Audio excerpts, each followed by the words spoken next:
Alexandre sentiu o sangue gelar nas veias quando o pai irrompeu no quarto sem bater a porta, o rosto contorcido pela fúria mais pura.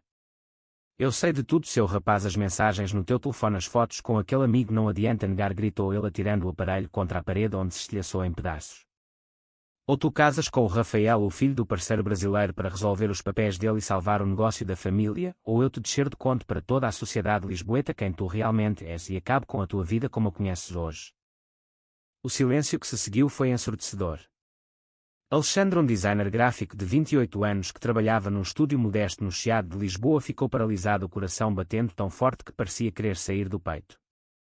Ele sempre soubera que a família era conservadora, o pai um empresário rigoroso, dono de uma importadora de vinhos e produtos brasileiros que enfrentava uma crise grave por causa de problemas com vistos e contratos internacionais. A mãe ficava ao lado do marido com os olhos baixos, cheios de uma decepção silenciosa que doía mais que qualquer grito. A irmã Ana, de 25 anos, observava da porta do quarto com uma expressão que misturava choque e algo parecido com pena. O pai continuou a falar sem parar, explicando que o casamento com Rafael seria apenas formal por 2 anos, o tempo necessário para estabilizar os papéis de residência permanente do brasileiro e fechar um contrato milionário que salvaria a empresa do colapso total. Tu vais fazer isso pelo bem da família, disse ele sem deixar espaço para discussão. Alexandre pensou em fugir, em gritar que não aguentava mais aquela mentira, mas a ameaça de perder o emprego, o apartamento, o pouco respeito que ainda restava da família e até o contacto com a mãe doente o paralisava completamente. Naquela noite, a reunião familiar na sala de jantar do apartamento grande em Alfama foi um pesadelo calculado. O pai expôs os factos friamente, como se estivesse numa reunião de negócios. Rafael era filho do parceiro brasileiro, um homem de 29 anos que vivia em Lisboa há 3 anos com um emprego estável numa empresa de tecnologia, mas precisava urgentemente de residência permanente para não ser deportado e poder trazer a mãe idosa do Brasil. O casamento com um cidadão português resolveria tudo e ainda selaria o acordo que salvaria a importadora. Alexandre tentou argumentar que era uma loucura, que ele não podia viver uma mentira tão grande, mas o pai cortou seco. Ou isto ou a ruína e a vergonha pública. No dia seguinte, Alexandre encontrou Rafael pela primeira vez num café discreto junto ao rio Tejo. Rafael era um homem de presença calma, cabelo escuro encaracolado, olhos castanhos cheios de compreensão e uma tatuagem discreta no antebraço que mostrava uma âncora, símbolo da sua própria luta. Eles conversaram durante horas, estabelecendo regras claras, sem intimidade, sem expectativas românticas, apenas uma transação mútua. Rafael confessou que também era gay, mas que aceitara a proposta por necessidade financeira e familiar. Enquanto falavam, Alexandre sentiu um estranho alívio por alguém finalmente entender a pressão sem julgá-lo de imediato. No final apertaram as mãos e Alexandre sentiu o peso da decisão selada como uma corrente invisível em volta do pescoço. A vida dele mudaria para sempre e ele não fazia ideia do preço que pagaria nem do que poderia ganhar com aquela escolha forçada. Os dias seguintes foram um turbilhão de preparativos. A mãe de Alexandre chorava em silêncio enquanto ajudava a escolher a roupa para o cartório, tentando fingir que era um casamento normal. A irmã Ana evitava olhá-lo nos olhos, mas Alexandre sentia que ela sabia mais do que dizia. No trabalho no estúdio, os colegas notavam a sua distração, mas ele não contava nada com medo das fofocas que chegariam aos ouvidos do pai. Rafael enviava mensagens curtas e educadas confirmando detalhes do acordo, mas Alexandre sentia uma ansiedade crescente ao imaginar viver com um estranho durante 2 anos. Na véspera da assinatura, ele caminhou sozinho pela marginal do Tejo, o vento frio de Lisboa batendo no rosto, e pensou no que estava a sacrificar: a sua liberdade, a sua verdade, o futuro que sonhara com alguém que amasse de verdade. Mas o dever familiar pesava mais. No cartório no centro da cidade, quando o notário leu os termos, Alexandre assinou com a mão trêmula, sentindo que estava a trair a si mesmo. Rafael ao seu lado sorria educadamente, mas os seus olhos mostravam a mesma dúvida profunda. A família aplaudiu como se fosse uma vitória, mas para Alexandre era o começo de uma guerra interna que ele não sabia se conseguiria vencer. O casamento civil foi simples e frio, realizado numa sala pequena do cartório de Lisboa com apenas os familiares mais próximos e 2 testemunhos. Alexandre vestia um fato escuro simples, Rafael uma camisa branca impecável. Quando o notário declarou os 2 unidos por lei, Alexandre sentiu um nó na garganta que quase o sufocou. Não era amor, não era escolha, era sobrevivência. Depois da assinatura, a família foi almoçar num restaurante perto do bairro Alto. O pai brindou ao futuro da empresa e à união que salvava tudo. A mãe de Alexandre tentou sorrir, mas os olhos traíam a preocupação. Rafael comportava-se com dignidade, conversando educadamente sobre o seu trabalho em programação e a saudade da mãe no Brasil. Alexandre observava-o em silêncio, notando pela primeira vez a forma como Rafael gesticulava com as mãos expressivas e o sorriso genuíno quando falava da sua vida. Depois do almoço mudaram-se para o apartamento novo que o pai comprara em Santos como presente de casamento, um espaço moderno com vista para o rio. Ali começaram a viver juntos como companheiros de quarto, não como marido e mulher. As noites eram estranhas, cada um no seu quarto, mas partilhando a cozinha e a sala. Conversavam sobre trivialidades, o tempo em Lisboa, o trânsito, o trabalho. Rafael contava histórias da sua infância no Rio de Janeiro, da rejeição da família brasileira quando descobrira a sua orientação. Alexandre ouvia em silêncio e pela primeira vez sentia que não estava sozinho na luta. Os dias passaram e a tensão inicial começou a dar lugar a uma estranha cumplicidade. Alexandre chegava do estúdio exausto e encontrava Rafael a preparar um jantar simples: arroz, feijão e carne grelhada com um toque brasileiro que trazia conforto. Falavam de filmes, de livros, de sonhos frustrados. Alexandre confessou o medo constante de ser descoberto pela sociedade lisboeta conservadora, onde ainda existiam olhares tortos e comentários sussurrados. Rafael falava da pressão legal, dos papéis, da ansiedade de não poder voltar ao Brasil sem perder tudo. Aos poucos as conversas tornaram-se mais profundas. Uma noite depois de um dia difícil no trabalho, onde um colega fizera uma piada homofóbica disfarçada, Alexandre desabafou. "Não aguento mais fingir", disse ele com a voz embargada. Rafael colocou a mão no ombro dele, um gesto simples mas cheio de compreensão. "Eu sei o que é isso", respondeu ele. Aquele toque durou mais do que devia e Alexandre sentiu algo mover-se dentro de si, uma centelha que não queria admitir. A família visitava com frequência o pai, controlando cada detalhe. O negócio florescia com o novo contrato, mas a mãe notava a distância entre os dois e perguntava baixinho se estava tudo bem. Alexandre mentia dizendo que sim, mas por dentro sentia o conflito crescer. O preço da escolha começava a aparecer nas noites sem dormir, na culpa que o consumia quando pensava no futuro que estava a sacrificar. No trabalho a pressão social aumentava. Um colega próximo de Alexandre começou a perguntar sobre o casamento repentino e os rumores espalhavam-se. Ele evitava festas e eventos sociais com medo de que alguém descobrisse a verdade. Rafael, por sua vez, lidava com a própria luta no emprego, onde precisava de manter a fachada de homem casado feliz. Uma tarde de domingo caminharam juntos pela Praça do Comércio, o sol brilhante de Lisboa aquecendo o empedrado. Conversaram sobre o que significava família para cada um. Para Rafael era proteção e apoio apesar de tudo. Para Alexandre era obrigação e medo. Pela primeira vez riram juntos de uma piada tola e Alexandre sentiu o peito mais leve. Mas à noite, quando se deitavam nos quartos separados, a realidade voltava a pesar. Ele pensava no que diria o pai se soubesse que o casamento falso começava a despertar sentimentos verdadeiros.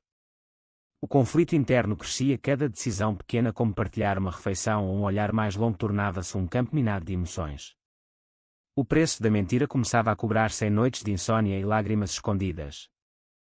A rotina do casamento falso instalou-se, mas a tensão aumentava gradualmente. Alexandre e Rafael partilhavam agora mais do que o espaço, viviam pequenas rotinas que criavam laços invisíveis. Rafael ensinava Alexandre a fazer feijoada simples. Rafael ria das tentativas desajeitadas do português. Em troca, Alexandre mostrava-lhe os cantos escondidos de Lisboa, os miradores com vista para o Tejo, onde o vento trazia paz. As conversas tornaram-se o refúgio.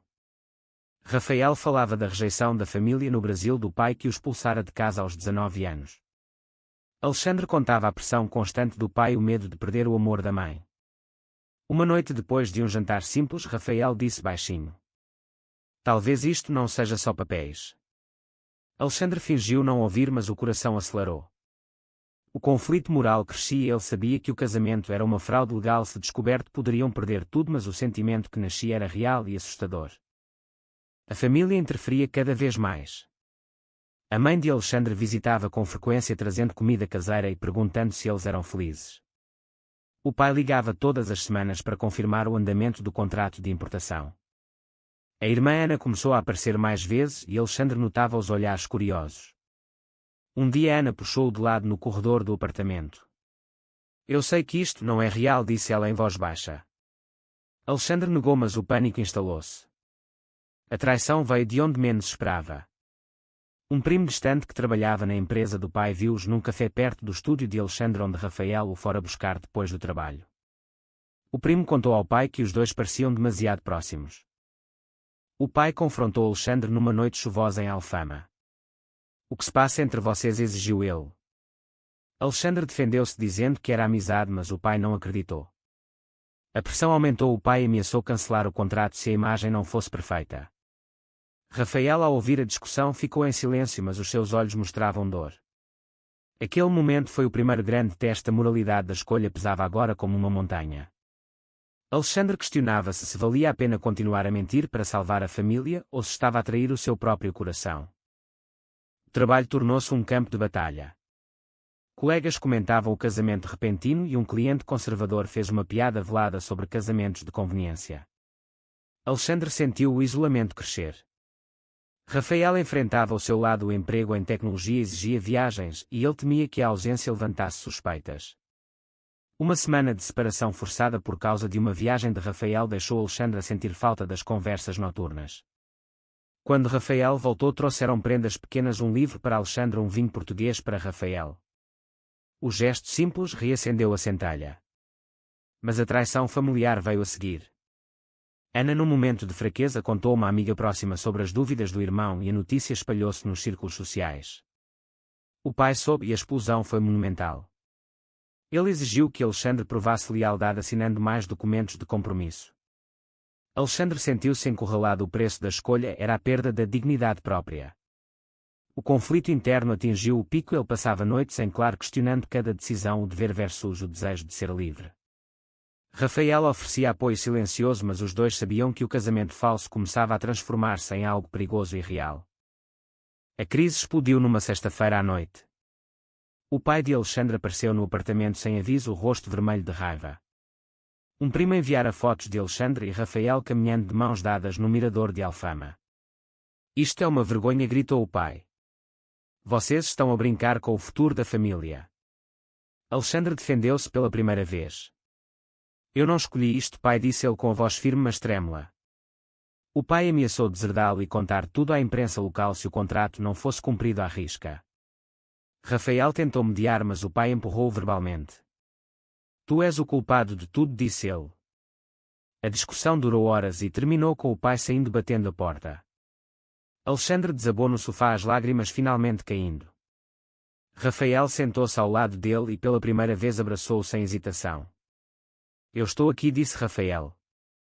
Aquela noite mudou tudo. Eles falaram até de madrugada sobre o que significava amor, sobre o preço da verdade.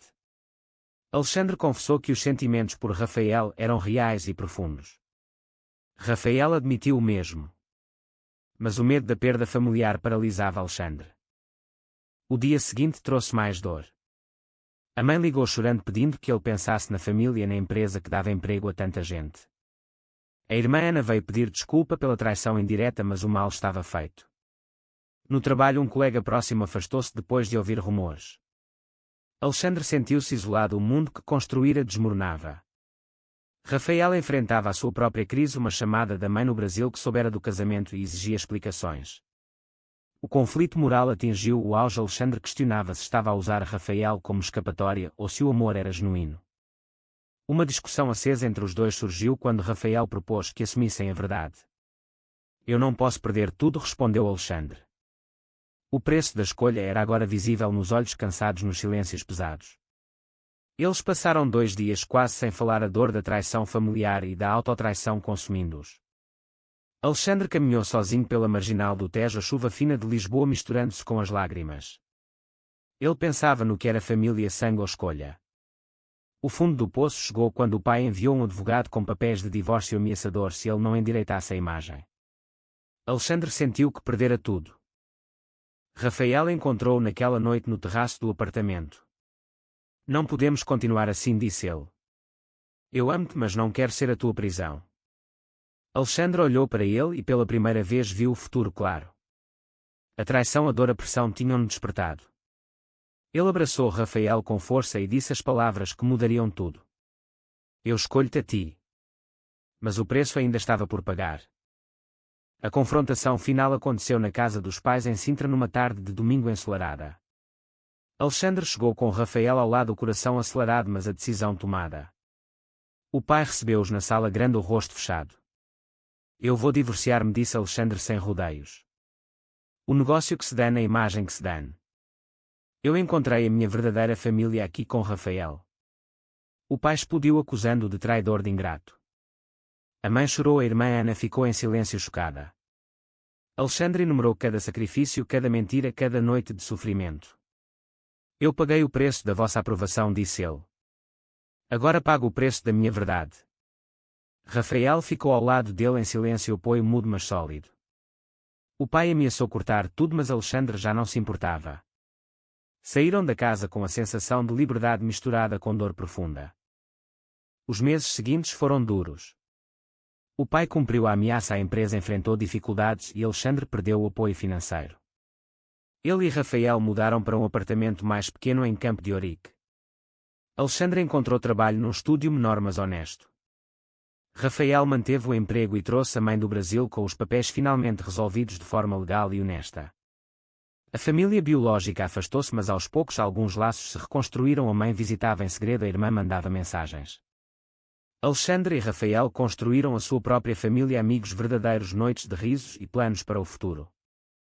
O amor que nascera da mentira transformara-se na base mais sólida. Alexandre acordava todas as manhãs ao lado de Rafael e sentia paz. O preço fora alto, a perda da herança, o afastamento familiar, mas o ganho era imenso, a autenticidade, o amor verdadeiro, a família escolhida. Um ano depois caminhavam juntos pela marginal do Tejo, o sol de Lisboa brilhando como no primeiro dia. Alexandre olhou para Rafael e sorriu. Obrigado por me mostrares o caminho, disse ele. Rafael apertou-lhe a mão. Nós construímos isto juntos.